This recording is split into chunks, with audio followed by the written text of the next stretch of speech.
നാട് നീളെ പറയുന്നത് OS അംബിക എന്ന അവിടുത്തെ MLA ഇടപെടൽ കൊണ്ടാണ് എന്നാണ്. വരാൻ പോകുന്നത് ഇലക്ഷനാണ്. സഖാവ് പറയുന്നത് കേരളം ഹെൽത്തിയാണ് എന്നാണ്. ആറ്റിങ്ങിലുള്ള പാവപ്പെട്ട ജനങ്ങൾ പഴയതും അഴുകിയതും കഴിച്ച് എറിഞ്ഞു തൂറുന്നവനെന്ത് ഹെൽത്തിയാണ് കേരളമെന്ന അന്ന് കാണില്ല. പിണറായി വിജയൻ അവിടെ ഇരുന്നു കൊണ്ട് പറയുന്നു ഹെൽത്തിയാണ് കേരളമെന്ന്. കേരളം ഹെൽത്തി ആയിരിക്കും, പക്ഷേ ആറ്റിങ്ങൽ അത്ര ഹെൽത്തി അല്ല.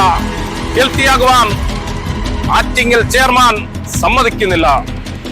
കാരണം 12ഓളം ഹോട്ടലിൽ നിന്ന് അഴുകിയതും പഴകിയതുമായ ആഹാര സാധനങ്ങൾ പിടിച്ചിട്ട് അത് ഏത് ഹോട്ടലുകളാണ് എന്ന്, അല്ലെങ്കിൽ എത്ര രൂപയാണ് പിഴ ഈടാക്കിയതെന്നോ മുനിസിപ്പൽ ചെയർമാന് പറയുന്നതിൽ ഒരു ബുദ്ധിമുട്ട്.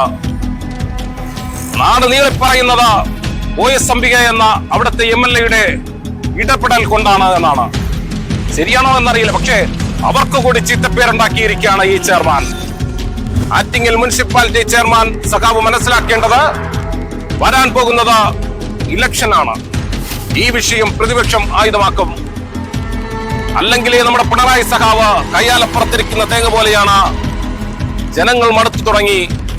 അത് പിണറായി വിജയൻ കാട്ടിക്കൂട്ടുന്നത് കൊണ്ടല്ല, താഴെയുള്ള നിങ്ങളെപ്പോലുള്ളവർ ഇങ്ങനെ എടുക്കുന്ന തീരുമാനങ്ങളാണ് അദ്ദേഹത്തിന് കൂടി നാണക്കേടുണ്ടാക്കുന്നത്.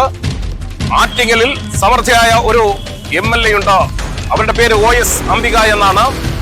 നിരവധി വികസന പ്രവർത്തനങ്ങൾക്കും മറ്റു കാര്യങ്ങൾക്കും ക്ഷേമത്തിനുമൊക്കെ അവരുടെ സാന്നിധ്യം പ്രകടമാണ്. ഇതിപ്പോൾ നാട്ടിലുള്ള ആളുകൾ പറയുന്നത് MLA ഇടപെട്ട് കാണും, അതുകൊണ്ടാണ് ചെയർമാൻ പറയാത്തത് എന്ന്.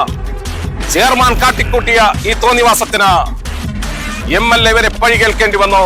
നാളെ പിണറായി വിജയനും ഇതിന്റെ ദുരിതം അനുഭവിക്കേണ്ടി വരും. ചുരുക്കി പറഞ്ഞാൽ ആറ്റിങ്ങൽ മണ്ഡലം കൈവിട്ടു പോകുവാൻ ഇതൊരു കാരണമാകും. എന്തായാലും ശരി, തിരുത്തുവാൻ ശ്രമിക്കുക. വരാൻ പോകുന്നത് ഇലക്ഷനാണ് എന്ന് മാത്രം. ഇതിൽ ചെയർമാൻ ഒരു ചർച്ചാ വിഷയമാകരുത്, ആറ്റിങ്ങൽ മണ്ഡലം കൈവിട്ടു പോകുവാൻ ഒരു കാരണമാകരുത് എന്ന് നമ്മളും ആഗ്രഹിക്കുന്നു. ക്യാമറമാൻ വിജേഷ് ചുടക്കിനൊപ്പം രജിത് കാര്യത്തിൽ ന്യൂസ് സ്റ്റോറി.